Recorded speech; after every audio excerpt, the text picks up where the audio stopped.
to the Family Movie Night podcast, where we want to help your family have better conversations around the content they consume.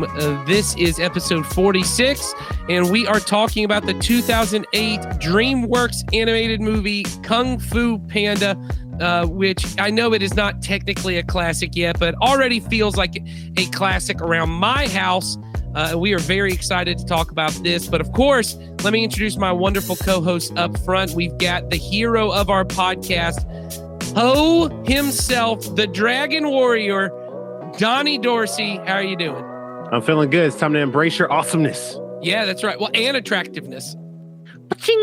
There is no cost for awesomeness or attractiveness. There's not. And possibly the greatest opening in any animated film of all time. Absolutely wonderful. But that's, of course, because we have our villain of the podcast, Sawyer Hewlett, who is either Ian McShane as Tai Lung, or I would even put for I am Ian McShane as Tai Lung. Okay, I don't think so. I think if I could pick someone for you to be, it would be Little Mousy Shifu. Oh my god, Shifu's not a villain. Naysaying the majority of the movie, certainly antagonistic. He comes around, okay. All right. Okay, all right. He is a. By the end of the movie, he is a protagonistic character. Well, maybe we can have. I don't know if I like the use of the word protagonistic, but he is on the side of getting the hero to where he needs to be. Okay, there you go. He is pushing the hero in the right direction. Very good. Well, that's all right. Maybe you'll learn by the end of this you would prefer to be a little mouse than be the big, strong, scary villain. A snow leopard? I'll choose the snow leopard, okay? And that's why you will never inherit the kingdom, my friend. But of course, next up, we have the mom of our podcast, pulling double duty, not only as mom, but also auntie, Heidi Cooper. How are you doing? Yes, just living my best life. Hubbard and kids, 5 of them this weekend. Well, wonderful. Having lots of fun. Maybe you'll watch Kung Fu Panda or the sequel with those kids this weekend. Yeah, I mean, all of them. It's a rainy weekend, so we can just do all the pandas. That's right. All the fun stuff. Well, very good. Well, hey, before we get to talking about this great movie, Donnie Dorsey, why don't you tell them what we do on this podcast? Well, on this podcast, we encourage every family at Community Christian Church to have a monthly movie night to help you and your children build memories and start conversations that will matter. Now, the goal of our family ministry is to help you raise your children to love Jesus and his way of life above all other things. And we know that critical to that is for you to have a routine, regular time of connection, and shared experiences that will help you build stronger relationships. And, movie nights are great opportunities to do that, because movies are not just an easy way to share laughter, joy, fear, and sadness in this safe environment, but they also give us a chance to talk about what matters most to us in ways that are meaningful and memorable with our children. And on this podcast, we want to not only recommend some movies you can watch on your monthly movie night, but give you some ideas of meaningful conversations you can have with your children, during or even after the movie. And as always, the point of this podcast is not to add another thing to your list of things as a parent that you feel guilty about not doing. We just want to make it easier for you and your kids to enjoy being together and building memories and having conversations that matter. So throughout our conversation today, remember that we want to have fun and help you think through simple and easy ways to share your love of Jesus with your kids. And I think this movie is not only a great opportunity to have good conversations, but I think all of us would agree this firmly fits in the, hey, just have fun and laugh with your kids. This is just a solid movie to enjoy just time laughing with your kids. My kids love this movie, but it's not just up to me. So Donnie Dorsey, why don't you tell them what is it that you love about this movie, man? What Kung Fu Panda 2008. Do you remember? Did you see this when it was in theaters? I can't remember. I probably did, but I don't remember. But I mean, what's not to like about this movie? You have the hero of the movie is essentially not exactly the written hero that you expect to have. You have all of these different characters having all these varying traits, like, with the Furious Five. Like it's got all the ingredients. This is a perfect soup. I agree. This movie is so much fun. I went to see this. My wife and I were trying to figure out if we went to see this together or not. We were already engaged when it came out. But I was really at a point in my life where I was kind of getting back into animated movies. You know, you graduate high school, and now it's cool to be into animated stuff again. It's not a problem like it was when you were in middle school and you were trying to assert yourself as a serious person who likes serious things like Pirates of the Caribbean. But this was a movie I went and saw, and I really wasn't expecting much. I like Jack Black, but I had never, I really just thought, oh, it's going to be a kid's movie. And we sat down, and the first 3 minutes of this movie blew me away. I was like, this is hilarious. This is funny. Visually, it's the coolest thing I'd seen. And for anyone who loves that first 3 minutes of the movie, you should know it's actually directed by Jennifer Yu Nelson, who goes on to direct Kung Fu Panda 2 and 3. And a lot of that art style comes back a lot in those movies. And so a fan of those movies, I'll just say this movie is a ton of fun, really funny, visually good looking. The action is incredible. We talked about the Sea Beast a couple ones ago, and we talked about some of the best action we've seen in an animated movie. I think this is even better than that. I think the action in this is solid, so good, and so interesting. Sawyer Hewlett, you're already agreeing. What is it you love about? Now, you had told me you had a very similar experience with this movie that I had to Finding Nemo. So why don't you explain that to everybody? So I would never say that at any point I disliked this movie. I would say I was totally indifferent on it. I was like, yeah, it's whatever. It's Kung Fu Panda. It's totally innocuous. I hadn't watched it since maybe it came out in theaters, honestly. Maybe I saw it once on DVD. But like, you know, this came out, right. I think this came out when I was in 7th grade, maybe at the end of 6th grade. And I was fully entrenched in, if it's not Lord of the Rings or a war movie or Star Wars, I'm not that interested in it. And so, like, especially with the sequels, I was not into them at all. I think I've seen each of them maybe once, and I don't remember anything about them. We were talking off camera, and I'm actually really excited. I'm going to rewatch those very soon because I because of how much I enjoyed it this time. And, you know, not many animated movies are able to, like, get me to change my mind as much as this movie did. Because you said it, like, the action in this movie is like, and I don't know, maybe it's just I enjoy animation better than live action. The action is so cool throughout every sequence. Like, every sequence is unique. There's a really cool jailbreak scene that I promise you is cooler than anything in live action. There is a really, really cool, like, team up scene that, like, where the bad guy kind of just, like, does whatever he wants with the good guys and he wins and stuff like that. It's really awesome. And the final battle sequence is really cool. But in a really unique and different way. We have the really cool opening. The action in this movie is just really good. The humor is okay. I love the humor. I would not begrudge someone, though, for being like, this is a very 2008 kids movie sense of humor, which works for me. I know if I asked my brother what he thinks of the humor, he'd be like, that is the dumbest movie ever. To which I would say, I can't help you then. But I like this movie. I like this movie a lot. Well, this may be the first time, but maybe it won't be the last time I say this. We did not make this podcast for your brother. So. Exactly. And so, but no, if anyone in our audience is raising your brother and they need to find a movie to watch for him, we can talk to your parents later. Yeah. We can help them figure it out. But I don't even think my parents know that this podcast exists. That is probably true.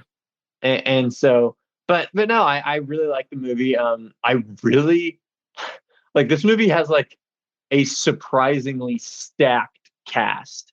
Like, there is not a non-famous person on this cast. Everyone is like, what was the budget for this movie? Because the animation is great. And like there's star power. Like, Angelina Jolie plays a character with, like, a quarter of the screen time, and then there's Seth Rogen playing a character with, like, 3 lines of dialogue. Like, this is also, you got to remember, this is 2008, post Shrek, this is the landscape for DreamWorks. They didn't make a movie that didn't have actors Yeah, all that's through. I mean, right. they made Shark Tale. Yeah, that's They made a movie where they put they made a fish with Will Smith's ears. Yep. They thought, you know what'll sell a movie? Will Smith's ears on a fish. Well, and we might have talked about this once. Wasn't that like DreamWorks' like goal was get big stars in our movies and stuff like that? We did. I actually think that got cut from an episode where I gave the entire historical rundown on the creation of DreamWorks Animation that only Sawyer was interested in. I can't imagine why that got cut, guys. Yeah, I went back and listened to the episode. I thought, this is really boring. I don't think anybody's interested in how this happened. But yes, that is what happened. After Aladdin, the guy behind all of it left, and he wanted every movie going to get cut. Yeah, he wanted every movie to be Robin Williams in it. So anyway, Heidi Cooper, what is it that you enjoy about Kung Fu Panda? Oh, there's so much to enjoy. It's a really heartwarming movie. It's really fun for kids of all ages. I think like my oldest, who's an adult, will still watch it. Like you were talking about, like it's just one of those movies that, that really you can get into at any age. And so I think it's really cool, but I love what we'll talk about later. I love the unlikely hero, part of it. Yeah. That's probably my favorite part. Yeah, I think this movie is just remarkable. And I will say out of, I probably am a bigger like Toy Story fan as far as animated trilogies, but in my family, this is it. I bet we have watched this trilogy. And since we have gotten all of our girls in our home, which is we just got across 3 years, I bet we have watched this 4 times, all of the trilogy over and over and over again. They love these movies. And I think not just the action, not just the adventure, but the humor and the heart and the characters. If you haven't gotten to Kung Fu Panda 3, there's an entire colony of pandas, and people, my kids lose their minds. It is awesome. Not as much as the scene where he is trying to get over the wall to get into the ceremony, and that scene is so funny. It's another one of those where my girls are just belly laughing every time he falls off, and then he gets smacked in the face, and then he gets flung up in the air and falls down. Physical comedy, man. And I, once again, just as a parent, as just like building memories, those memories as a parent are just so, especially with my 10-year-old as she's getting older and things are kind of not cool and fun, and everything's dark and angsty. Like, it's very fun to just listen to her belly laugh and just to have moments as a family to just be like, wow, isn't life enjoyable? And so those moments alone make this movie, I think, worth it. I could see, like Sawyer was saying, if you've got 13, 14, 15-year-olds, especially because they would have seen this at a younger age, maybe now it kind of feels like, oh, that's a kid movie or whatever. But certainly I'd say up until middle school, and then maybe even again, if you've got adult children, I think this movie is just all around a good time. I enjoy them. I love them. So I'm excited to talk about it. But really the reason we brought this is we think there is a great theme in this movie that we think will help your kids. Once again, our goal is to help them love Jesus and his way of life. And the more that we learn to love the way the kingdom is, the more we will learn to find Jesus attractive and beautiful. Like, the cross is not beautiful unless you already love Jesus. Otherwise, it's horrific. It is ugly. It is grotesque. It is something to look away from. But when you love Jesus, you see that the cross is something beautiful. And the same is true for life in the kingdom. And this is the idea that we really want to get to, which is that God always chooses the people who in this world, in the kingdoms of this world, will seem weak and foolish and maybe small and insignificant. And whether that be stories in the Bible, like the story of King David, where God chooses the smallest, youngest brother who's doing the most meaningless job in the corner that no one ever cares about, but he goes through all the brothers and chooses the smallest one. Or the story of Gideon, where he gets this whole army to go to war, and God goes, let's whittle that down. Let's whittle that down. And he gets down to 300 men who are going to go out and kind of do this fight. And there's this whole beautiful moment in that where really that's about, hey, we're going to learn to rely on God, not our own strength. Heidi, when we were talking earlier, brought up Moses, who's, I can't speak. I don't have the ability to speak, but God's like, you know, I'm still choosing you. Or whether that's Deborah, who's one of my favorite stories, because I've got girls and they love any story that there's a girl in the Bible and she's a judge who gets called to lead the people of Israel to go to war against these enemies, and none of the men want to go fight. And she's like, well, then I guess I'll go do it, right? God's going to choose the woman to go to war. And she ends up leading the whole thing. And it's just this beautiful picture of what life in the kingdom is. And we think this movie, Kung Fu Panda, really gives you a chance to talk about that. So let's get that conversation started. Donnie, do you want to kind of start us off? How do you see in the movie Kung Fu Panda this idea of God choosing the most unlikely hero? I think the biggest part is I think about how when Poe is chosen, of course, it seems like, you know, of course, out of the sky per se, like, you know, well, literally, actually. But and then you have Oogway that's like, no, there's no accidents. There's no accidents. Yeah, and it's clearly an accident, but he's like, nope, this is no accident. And then Shifu's over here going, no. All of these people are so much better for this role. And he's like, nope, we choose this one. And I feel like that's so much how God is. God doesn't choose the obvious choice. God chooses the one that he knows that he knows that through him, he can make things happen. Like, it's like the example of with David, like, you know, the idea is that, okay, well, you know, David conquered. No, God conquered. David did what God asked him to do, and he stepped up. And because of that, he was able to do these amazing things. Yeah. You know, in that particular case, like the David versus Goliath. But I think it's that idea of when you look at all the details of things, because we always kind of look at the end result. You know, we look at the big picture that happened at the end. Oh, he slayed Goliath, you know, but we don't look at the process or the progress that went along that, or the things that he did in there. It was the earnestness of going, okay, well, God says, you know, I trust God and I'm going to go do this. And I think it's something that we often sometimes forget as parents, to focus on the progress and the process instead of focusing on the end result. We're like, hey, you did, you know, like you went to school and you did your grades and stuff. Good job. And that's where it ends, because that's what we were looking at, is the result, rather than, man, I've watched you grow. I've watched what you're capable of. I see what you're capable of. It's like, instead of telling our kids, hey, good job, we say, I love the way you wrote that. I love how much you've grown in your ability to continue to challenge yourself, and to when you didn't succeed, that you found ways to overcome that, you know. And I think that's exactly how we have to kind of proceed in our faith walk, and with, you know, and teaching it to our kids, is that it's not about the end result, it's about the process. Because Moses didn't start out as that guy. Let's be clear. Like, Moses was not the guy. It was like, Moses, like, I don't want to do this. I'm not good. Well, and Moses didn't even end as that guy. Moses spent his whole time bumbling and fumbling and messing things up. But what was credited to, and we talked about this, I think, on the podcast about heroes. I think that was on the Sea Beast one of what gets credited to Moses' righteousness is not his skills and his abilities. It was his faith in God. Exactly. It was his ability to say, even though it's the old saying of God does not call the equipped, he equips the called. When God calls you to do something, you may not be able to do it, but it's, do I have faith to step out and do it anyway? That makes it. And being able to kind of say that.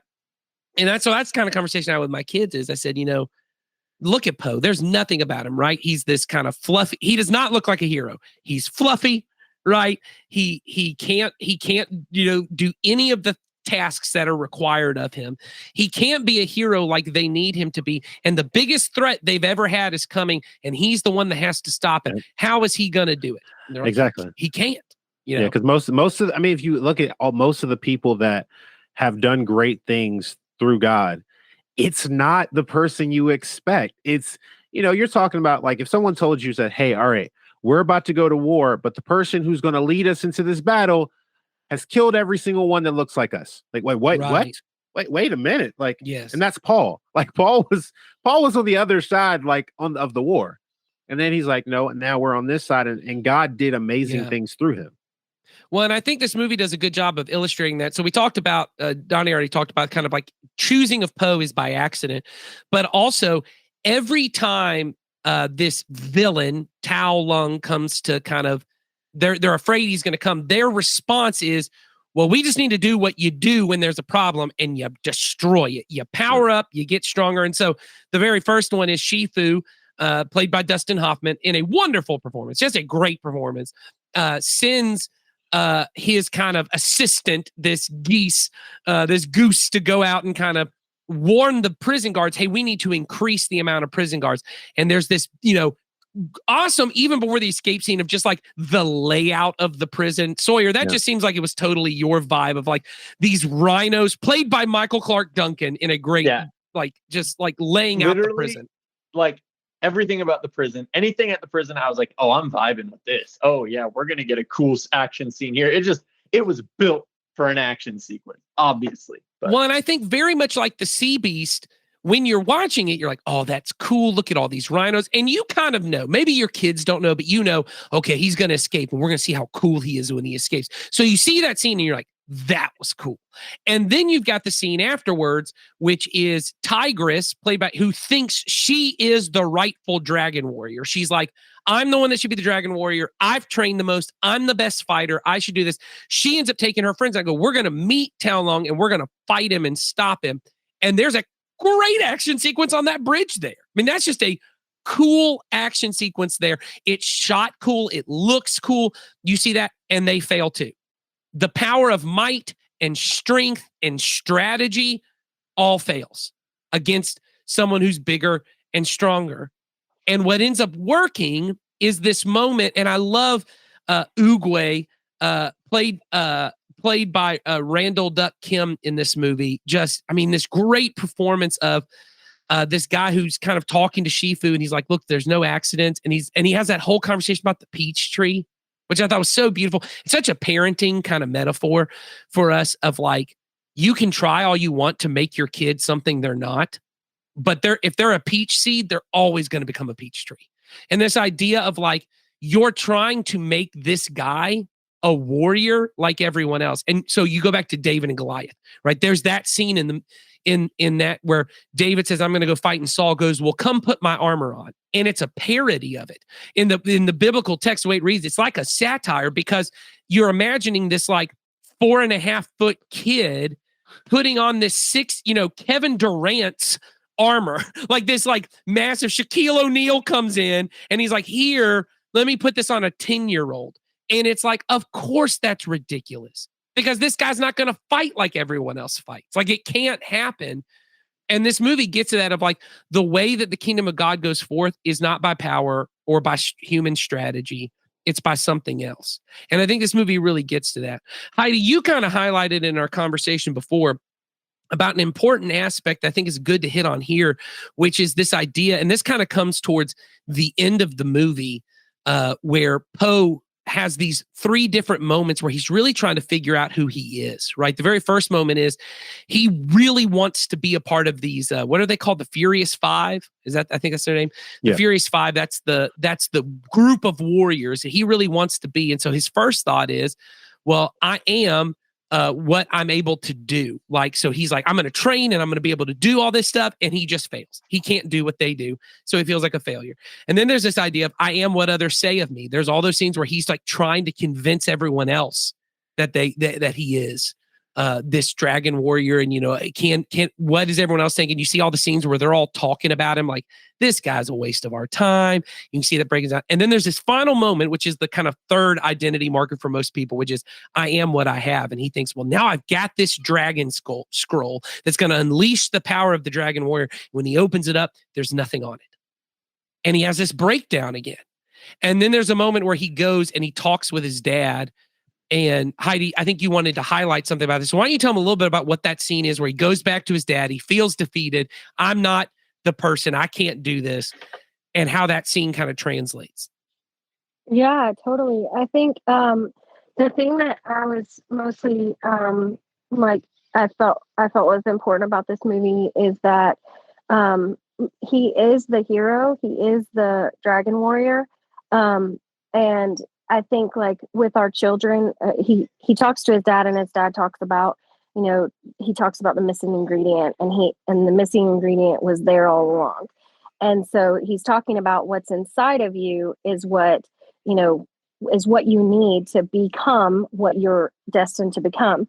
So in our relationship to Jesus and our relationship to our role in this world in the kingdom, I think that's probably one of the fundamental messages that we want to get across to our kids is that you are born, you come into this world with loved by a father who gives you attributes and qualities, and like you were saying, it's not about what those are, it's about who you are. And because you are who you are, and that is God's child, then you can do powerful things in his kingdom, and you can have this amazing purpose. We all have a purpose, and it's all part of his plan. But it again, like you're saying, like it's not about us. It's not about our strengths or our weaknesses, or if you put Kevin Durant's shoes on a 10-year-old and you tell him, okay, now I expect you to play basketball just like him because you're wearing his shoes. Like that's not reality. However, if if you have that kid do their best at something they are innately good at and gifted with, then that's gonna represent something totally different. And so we all have this opportunity to start with the base level of we are loved and we have value. We have innate value and dignity just because of whose we are, not who we are or what we have, inside us. Those things are a gift given from God to us as his children. Does that make sense? Yeah, and I love that. And I think the idea you're trying to get to there that I think is so powerful is this idea of what's most important about me is not what I do or what others think of me or what I have. What matters most is that I'm loved by God. And that is really what makes me who I am.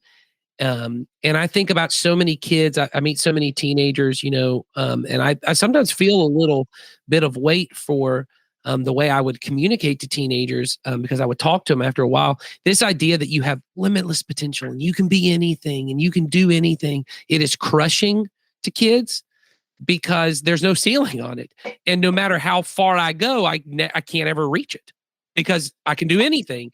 And when I get to a place where I realize, I do have limitations, I then feel broken. I feel like, well, I was supposed to be able to do anything. I was supposed to be able to be anything. And it turns out I can't do that. Right. And then I show up for the job that I thought I was made to do. And someone goes, hey, only your mom thinks you sing good, dude. Like, only your mom thinks that you're good at this. And then I feel like, wow, I really messed up. And there's this anxiety. And I meet so many kids who have anxiety and depression. And it's over this idea of I should be more, I should do more, I should have more, I should have this idea. And I think what Heidi, you're getting to that is so important for our kids, just to let them know you don't have to be anything other than be loved.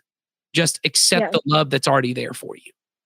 Yeah, accept the part of your identity that comes from God, because that is, it's like the thing that Donnie and I were talking about. Like the truth is that he was the only dragon warrior. That was the truth. That no matter what anybody else did, they were not who he was. And so while he was the only one who could do that, we each are our Father's child, and we are created with a purpose. And so I think it's like, yeah, everything you were saying is exactly right. And And if they have the fundamental, truth that you are God's, you are loved by the king over all of this, then you can rest in confidence that as you grow, as you develop, then you will find your purpose. You'll find your calling, you'll find the things about you that can, make a positive impact on other people's lives. But most importantly, it is all and only because of you were created by a loving father to be love and represent love for him. Yeah, and I think that's the idea. I think if we can get into our kids early in that you're safe and you're secure in God's kingdom because you're his child and he loves you and there's nowhere that you can go out of the Father's hand. I think there's a power in that. And then it allows them, I'm not trying to hide the parts of me that are weaker or foolish or that make me weaker, because those are the accomplish everything or be the best at like I'm not trying all of those things that you were talking about, you are able to accept who you are because you know that you are already accepted and loved. Yeah. Well, and then it frees you up to actually do something in the kingdom. Because the truth is you don't accomplish anything in the kingdom on your own power. And I think I think there's a way of reading this movie and seeing when I open the scroll and I see myself in the mirror. There's a way of reading that, and I've heard read some stuff online, just reading different reviews, that the way you read that is, oh, you were enough the whole time, and you should have known you were enough the whole time. But I don't think that is even what the movie's trying to say. I think the point of the movie is trying to say you were looking for something that wasn't there. You were looking for a missing ingredient that was never supposed to be there. And the idea is for you to just be faithful in the moment. So the way I think of it is, what credits you as righteous before God is your faith, that it is God who does anything in the kingdom. Anything that happens in the kingdom is God, but it is God working through people. And it is when a person is willing to say, hey, I will follow you to where you call me to be. That's when something powerful happens. And so I want to talk a minute now. We've kind of walked through the movie, but I think the final battle of this movie is awesome. And Sawyer, I have a feeling as the villain of the podcast, this is not your favorite battle. Look, as the villain of this podcast, I dislike this battle. But as a person who enjoys good storytelling, I really love this battle. And the latter trumps the former. And so I would actually say that I enjoy this battle. It's aesthetically, I guess, if you want to be nitpicky, it's not as nice looking as the other two really big action set pieces. But I think the storytelling going on is just really great. I love this idea that Poe has accepted who he is and he's going to use his strengths to win this battle. Or not even his strengths, his weaknesses. Yeah, he's just going to use his nature to win this battle is the thing. And I really like this. Look, I'm a good sucker for a final move that's like the big thing, and I love the way that he wins the battle, and it's like this very skadoosh. I will awesome. Say when that movie came out, I was saying skadoosh about everything. Okay, I bet I can see it. So I had a great time at the end of this movie. Here's what I'll say to push back. This is the Nathan hot take is coming in. I think this is a better looking action sequence than the other two. If it depends on what you mean by better. If what makes an action sequence good is cool, which I think is what most of us tend to think of as action sequences need to be cool. The first one very much looks like a live action one brought to animation. Yeah. This one, I think there are visually inventive things that you don't normally see in action sequences, and it becomes so original, so much fun. I think, Donnie, I can't remember, were you talking about this on the podcast or after? I mean, before we were filming, the final action sequence, it's almost a parody of what action sequences are supposed to be. Like, but in a way that is actually still very visually inventive. Like Poe ends up fighting Tao Long, and at one point you were describing the one where he's on the roof.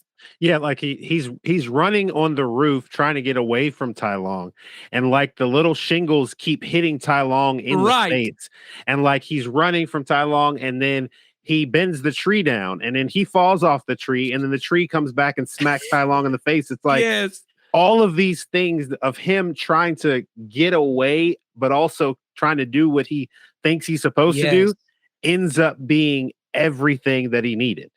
Well, and I think it ends up being, like you said, it's all the things he thought he was supposed to. And Tao Long is fighting him as if he were fighting a superhero, right? Like he's fighting him like, well, the way to do this, you just have better moves and you fight and you punch and you do all these different things.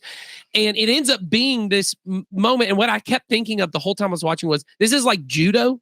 You know, judo is, you don't actually fight another person. You use their force and their weight against them.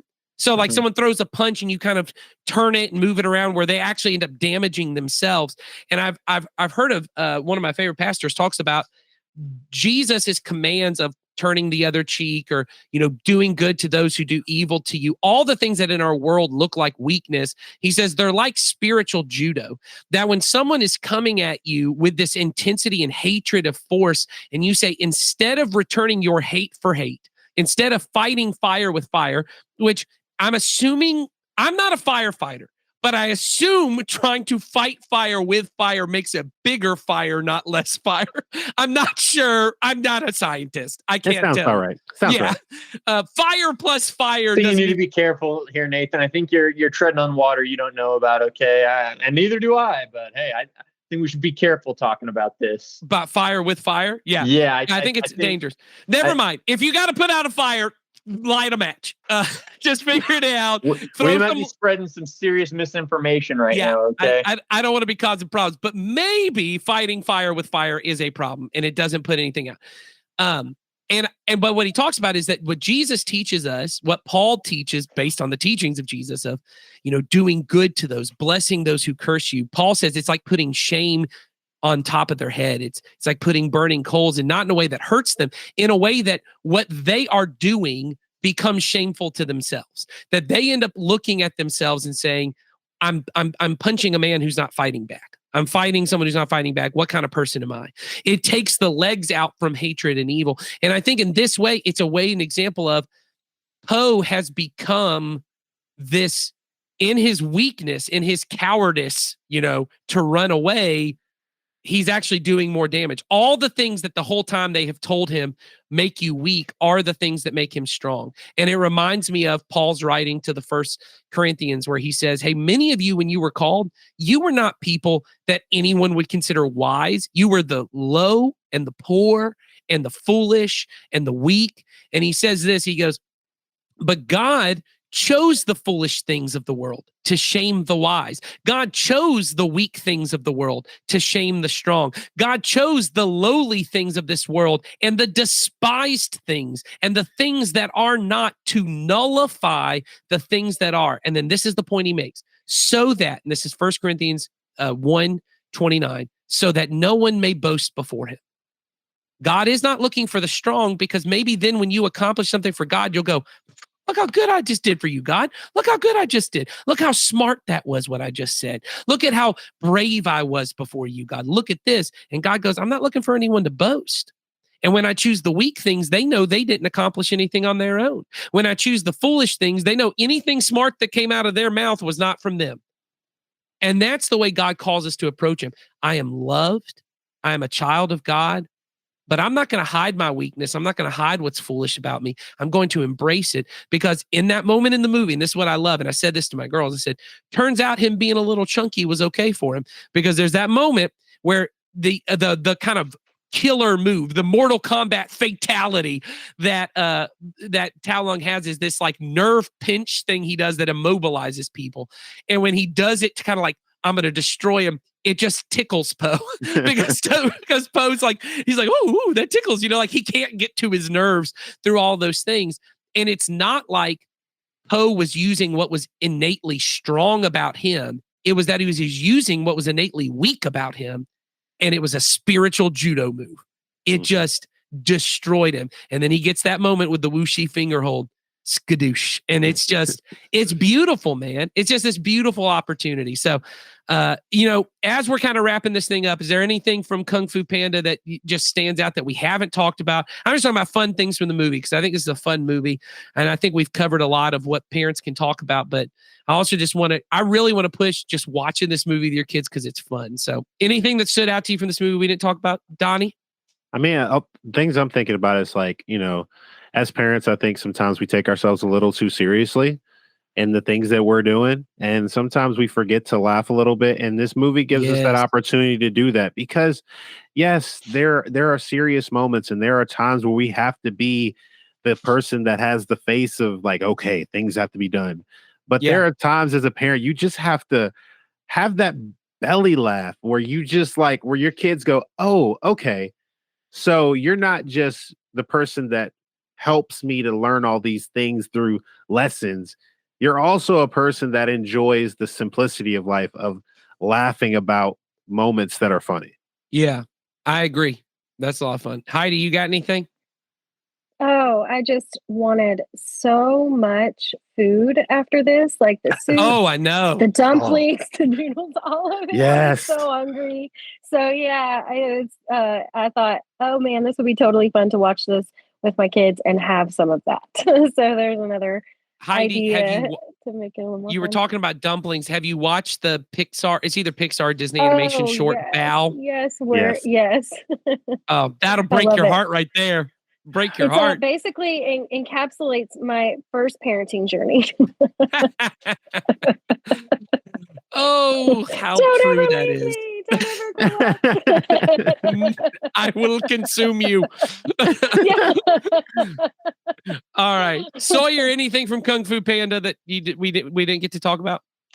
I would go remiss if I did not mention that this is the second Jackie Chan movie that we have talked about. Jackie Chan, criminally underrated in this movie. His performance as Monkey is awesome. That's true. That's true. He's good. He's good. He's very good. All right. Well, I hope you guys watch this. I hope you watch the other two Kung Fu Panda movies. They're awesome. And of course, we hope you guys have great conversations, whether it be about this movie or about anything that just help you to lead your family to love Jesus and his way of life even more. We'll see you guys next time.